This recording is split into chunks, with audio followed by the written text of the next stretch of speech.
On that sweltering Miami night in 1983, Al Pacino had no idea he was dancing with death while filming what would become his most iconic role. The truth about what that safe white powder used in Scarface's cocaine scenes actually contained wouldn't emerge for years. What happened that night in the studio would become one of Hollywood's darkest secrets and change Pacino's life forever.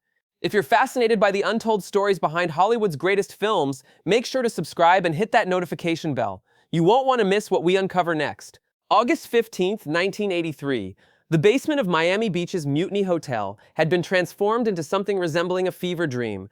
Neon light bled through small windows, casting everything in shades of pink and blue that seemed to pulse with the city's nocturnal heartbeat. The air was thick with cigarette smoke, artificial fog, and the electric tension that comes when artists push themselves beyond normal human limits. Al Pacino had been awake for 19 straight hours, his eyes red-rimmed and wild, completely lost inside the mind of Tony Montana. Brian De Palma watched from behind the camera, mesmerized by what he was witnessing. This wasn't just acting anymore. Pacino had crossed some invisible line where the performance had become possession. The crew whispered among themselves, some crossing themselves when they thought no one was looking. There was something unsettling about watching a man disappear so completely into a character built from pure cocaine-fueled rage and paranoia. But what none of them knew was that by dawn they would witness something far more terrifying than any performance. The scene they were preparing to shoot would become legendary. Tony Montana at his desk, surrounded by mountains of white powder, delivering lines that would echo through popular culture for decades. But the powder itself held a secret that would nearly kill one of America's greatest actors. In the corner of the makeshift studio, production designer Fernando Scarfiotti's team was making final adjustments to what everyone believed was harmless cornstarch. They had no idea they were preparing an instrument of near death. Earlier that evening, a phone call had changed everything. The regular prop house in Los Angeles, the one that had safely supplied fake cocaine for dozens of major films, had run completely dry. Another massive production was filming simultaneously, and they had claimed every ounce of safe white powder in the city. Panic set in among the prop department. They were scheduled to film the most important cocaine scenes in cinema history, and they had nothing to use. That's when someone remembered Carlos Mendez, a local Miami supplier who claimed to specialize in film industry materials. He operated out of a warehouse in Little Havana, and his English was limited, but he assured them over broken phone lines that he had exactly what they needed: safe, non-toxic white powder that would photograph beautifully under the hot studio lights. What he delivered that night came in unmarked containers with labels written entirely in Spanish. Chemical names that meant nothing to anyone on the crew. The substance looked perfect. Fine, crystalline, pure white. Under the harsh studio lighting, it appeared even more convincing than their usual materials. When the cameras rolled, it would create the visual impact De Palma demanded. But hidden within that innocent-looking powder was a combination that would prove nearly lethal. Industrial-grade talc mixed with commercial whitening agents, substances that became toxic when inhaled in large quantities. The human respiratory system was never designed to process these chemicals. As midnight approached, Pacino prepared for what would become the most dangerous performance of his career. The scene required Tony Montana to be in a state of complete cocaine-induced mania. Paranoid, aggressive, unstable. To achieve the level of authenticity De Palma demanded, Pacino would need to actually snort the white powder, inhaling it deeply to create the realistic physical reactions of a man high on drugs. The first take was electric. Pacino channeled something primal and frightening, his eyes blazing with Tony's megalomania. The crew watched in stunned silence as he transformed completely, becoming this dangerous, unpredictable figure who seemed capable of violence at any moment. When De Palma called cut, there was a moment of absolute silence before someone started clapping. It was that good. The second take pushed even further. Pacino's performance intensified, becoming more manic, more desperate. The white powder coated his nostrils as he leaned over the desk, delivering lines with an intensity that made veteran crew members step backward involuntarily. This wasn't just acting, this was channeling something dark and dangerous from the depths of human psychology. But, as they prepared for the third take, something began to go wrong. Pacino's breathing became labored between takes, though initially, everyone assumed it was the physical exhaustion of such an intense performance. Method actors were known for pushing their bodies to extreme limits. Robert De Niro had famously gained 60 pounds for Raging Bull. Pacino's apparent difficulty catching his breath seemed like just another example of total commitment to the craft. The third take started strong, but halfway through, Pacino began to struggle. His lines came out strained, and sweat poured down his face, despite the air conditioning running at full blast. De Palma thought he was witnessing genius, an actor so committed that he was literally making himself sick to achieve authenticity. But when they called cut, Pacino didn't immediately snap out of character as he usually did. The fourth take would change everything. As Pacino leaned over the massive pile of white powder, inhaling deeply for the cameras, his body began to rebel against the toxic chemicals flooding his system. His chest started heaving as his lungs struggled to process the industrial substances coating his nasal passages and throat. The nosebleed that started was initially dismissed. Actors often pushed themselves to the point of minor injuries during intense scenes. But then his lips began to turn blue. The transformation happened slowly at first, then with terrifying speed. The healthy pink color drained from his face, replaced by a grayish pallor that made him look like a corpse under the studio lights. His fingernails began showing the same blue tinge, a clear sign that his blood wasn't carrying enough oxygen to his extremities. The chemical mixture was systematically attacking his respiratory system from the inside. Brian De Palma froze behind the camera, unsure whether he was witnessing the performance of a lifetime or watching a man die. The confusion lasted precious seconds that could have cost Pacino his life. Other crew members began to realize that something was seriously wrong. The sound technician dropped his equipment. The script supervisor ran toward the phone. The makeup artist started screaming for someone to call 911. Dr. Sarah Chen, the set medic who had worked on dozens of major productions, rushed to Pacino's side and immediately recognized the signs of severe chemical poisoning. His pulse was racing at over 150 beats per minute. His blood pressure had spiked to stroke-level numbers. Most alarming of all, his oxygen saturation was dropping rapidly, indicating that his lungs were failing to properly exchange gases. The ambulance ride to Mount Sinai Hospital became a fight for one of cinema's greatest lives. Paramedic Carlos Rodriguez later described it as the most intense 20 minutes of his 30-year career. Pacino drifted in and out of consciousness, his breathing becoming increasingly shallow. Rodriguez violated every traffic law in Miami that night, running red lights and speeding down South Beach with sirens wailing through the humid air. In the emergency room, Dr. Maria Santos faced a challenge unlike anything in her medical training. The chemical analysis of the powder residue revealed a toxic combination that she had never encountered before. Standard treatments for drug overdoses or typical chemical exposures weren't applicable. She was essentially performing experimental medicine on one of America's most famous actors, with no guarantee that any of her interventions would work. The first few hours were critical. Pacino's lungs were severely inflamed, the delicate tissues responsible for oxygen exchange burned by the industrial chemicals. His breathing became increasingly labored, and there were moments when the medical team wasn't sure he would survive the night. Dr. Santos worked frantically, trying different combinations of treatments, while Pacino's vital signs fluctuated dangerously. Outside in the waiting room, Pacino's family gathered in stunned silence. His mother Rose clutched a rosary, praying in rapid Italian. His father sat with his head in his hands, occasionally asking nurses for updates that never came.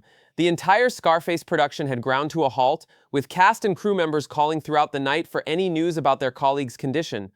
While doctors fought for Pacino's life, Universal Pictures executives were already implementing one of Hollywood's most comprehensive cover-up operations.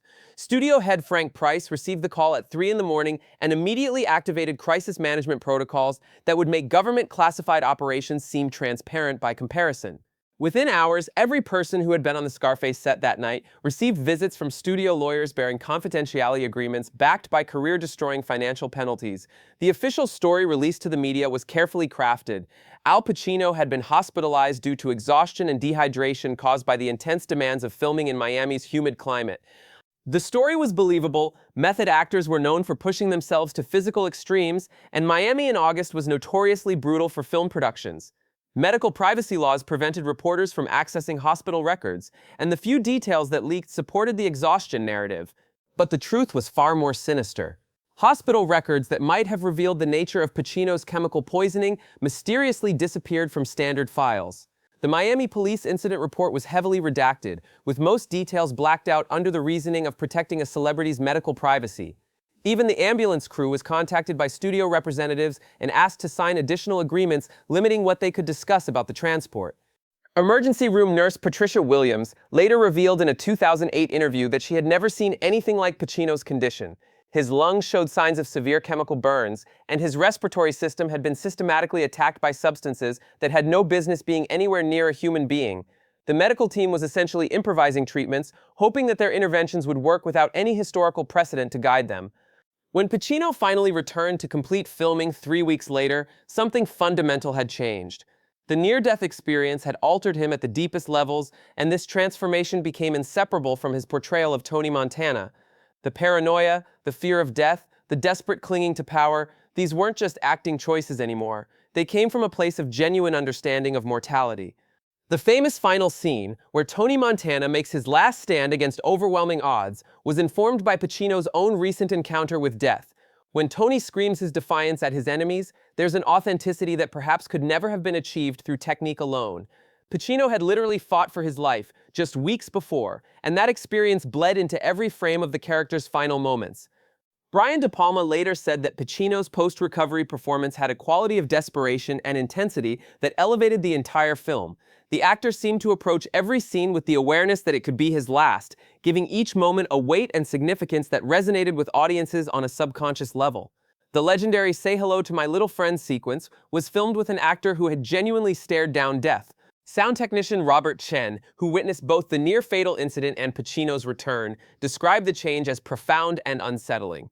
The actor who came back to set was fundamentally different from the one who had been carried out on a stretcher. There was a haunted quality to his eyes, a depth that came from having crossed into territory that most people never experience and return from. The Pacino incident triggered quiet but sweeping changes throughout the film industry. Studios across Hollywood began implementing new safety protocols, though the specific reasons for these changes were never publicly announced. Every material used in set design and prop construction suddenly required multiple verification processes. New mandatory safety positions were created on major productions, and insurance requirements increased dramatically.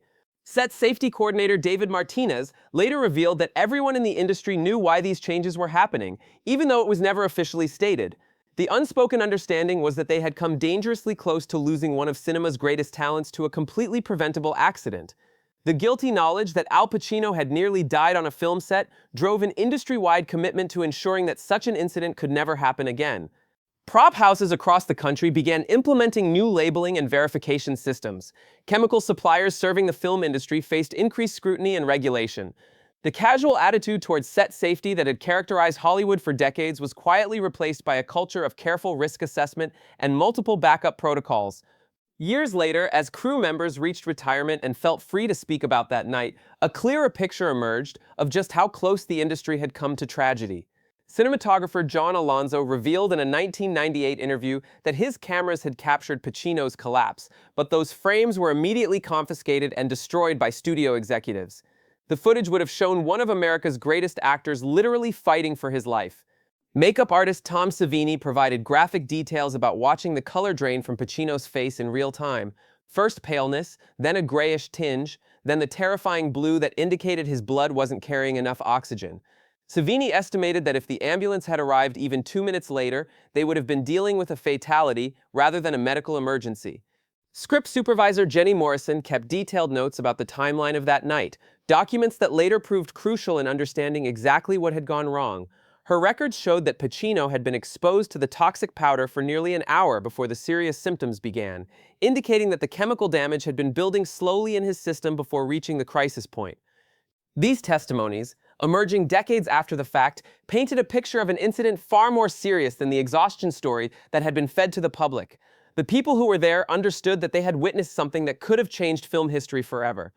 Dr. Maria Santos, who had led the medical team that saved Pacino's life, finally spoke about the case in a 2005 medical journal article about chemical exposure in workplace accidents. Without naming Pacino specifically, she described treating a patient whose respiratory system had been severely damaged by industrial chemicals that had been mislabeled as safe substances. The case had become a teaching example in toxicology programs across the country. The long-term effects on Pacino were subtle but permanent. The slight rasp that appeared in his voice after the incident actually enhanced his performances, giving his characters an additional layer of weathered authenticity. Voice coaches who worked with him in later years noted that his breathing patterns had changed, requiring different techniques to project his voice effectively in large theaters. More significantly, the psychological impact influenced his approach to every subsequent role. Pacino became known for his meticulous preparation and his insistence on understanding every aspect of production safety. He would arrive on sets hours early to personally inspect any materials or equipment he would be working with. The casual trust that most actors place in their crew was replaced by a careful vigilance born from nearly fatal experience. When Scarface was finally released, it became one of the most controversial and influential films of the decade. Critics attacked its violence and drug content, having no idea that the star had literally risked his life to bring the story to the screen. The raw intensity that audiences responded to came from a place of genuine understanding of mortality and danger. The film's enduring popularity and cultural impact can be traced, at least partially, to the authenticity that Pacino's near-death experience brought to the performance. Tony Montana's desperation, his fear of losing everything, his violent determination to survive. These elements resonated because they came from an actor who had genuinely faced his own mortality. Time magazine critic Richard Corliss wrote that Pacino's performance had a vital intensity that suggests an actor playing each scene as if it might be his last. The observation was more accurate than anyone realized at the time. The performance that made Tony Montana immortal was created by an actor who had almost died, bringing the character to life. Today, 40 years after that terrifying night in Miami, Al Pacino remains one of cinema's most respected and enduring talents. His career flourished in the decades following Scarface, with iconic performances in films like Heat, Any Given Sunday, and The Insider. But those who know the complete story understand that every performance since 1983 has been informed by his brush with death on the Scarface set. The white powder that nearly killed him was eventually traced back to a mislabeling error at Carlos Mendez's warehouse in Little Havana. Mendez himself disappeared shortly after the incident, reportedly fleeing to South America when he realized the magnitude of what had happened. The warehouse was shuttered, and all records of the transaction were destroyed. The containers that held the near-fatal mixture were disposed of as hazardous waste, but not before samples were analyzed by multiple laboratories. The chemical combination was so toxic that new workplace safety regulations were implemented across industries to prevent similar accidents. Al Pacino's near-death experience had inadvertently triggered safety improvements that protected countless workers in chemical and manufacturing industries. In the end, the night that almost killed Al Pacino became the night that created one of cinema's most enduring performances. Tony Montana's legacy as a character who embodies the dangerous pursuit of the American dream was forged by an actor who had literally risked everything to bring that dream to life. The powder that nearly ended Pacino's life ultimately helped create a performance that will live forever in film history.